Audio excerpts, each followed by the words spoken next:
Capitalism once represented the best of humanity. Science flourished in search of new boundaries to push. Living standards went through the roof. For about 150 years, capitalism was tolerable for the working class. But the cracks have emerged, and there is seemingly no way out.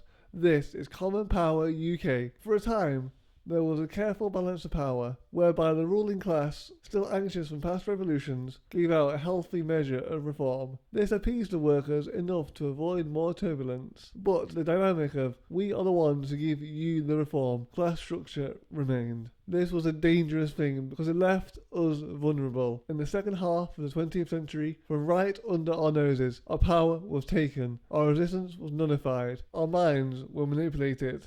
Meanwhile, they were inflicting near-fatal blows on the earth and its collective strength, with no regard for the health of the earth and the people living here. So that begs the question, can we return to the balance of the past? And if not, can capitalism be reformed? First up, can we return to the balance of the past? The balance we had post-war was so precarious that those in charge should have never forgotten, but they did. And when they forgot, they grabbed all the power by dismantling the unionized industries. Outsourcing them to cheaper places meant that goods were cheaper and they could eradicate union strength simultaneously. It was a win-win for capitalist power, but their obsession with consolidating their power led to disastrous consequences. While they had money and were richer, the industrial foundations that power was based on were also removed. We are now a service economy that doesn't make anything with material value. This has caused a crisis in capitalism. The obsession, particularly in America, with reducing the size of government has led to exactly that.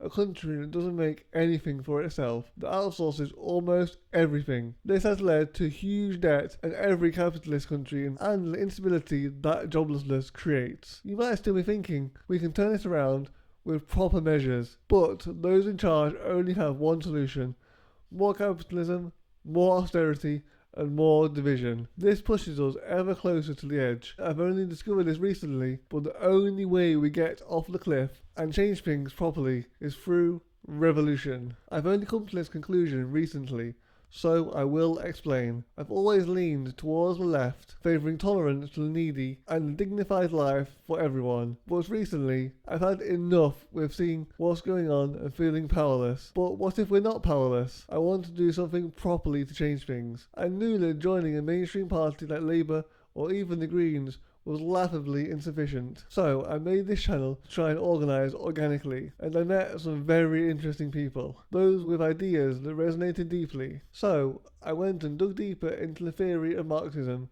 and found the basis of revolutionary thoughts. Those ideas aligned perfectly with what I already believed, that the system is rotten. It cannot be changed from within. It must be removed entirely. So let me explain, can capitalism be reformed? As I've already alluded to, there might have been a point where reform could have been successful, but we are too far gone. The wealth gap has widened, economic collapse feels closer, and yet the rich consolidate more power than ever before.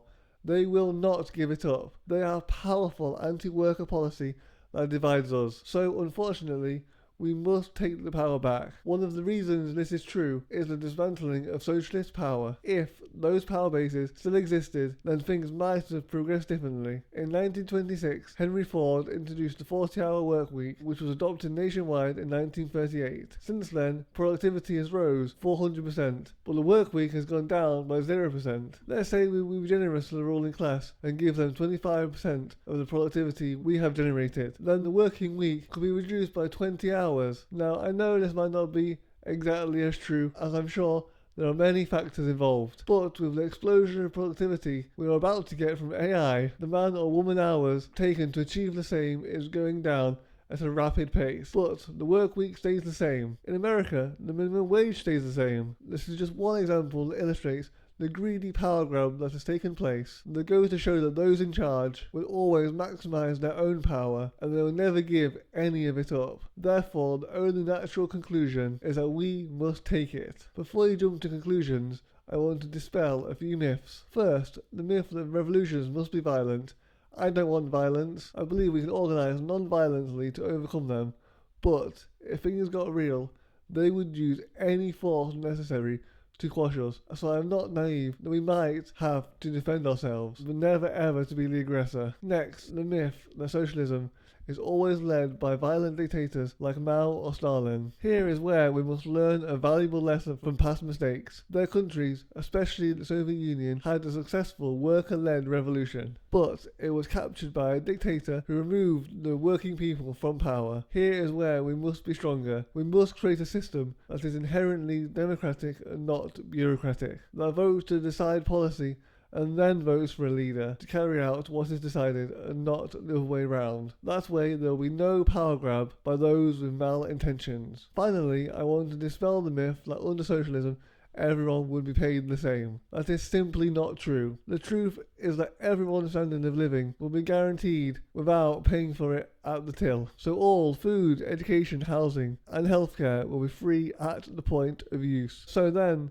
the money people earn from working goes directly into their pockets. If enough progress was made, then eventually there will be no need to earn any more than anyone else. But that's so far off that it's not even worth talking about. So now we've discovered that we need a major shift in thinking and that it doesn't need to cost anyone their lives. Come along for the ride?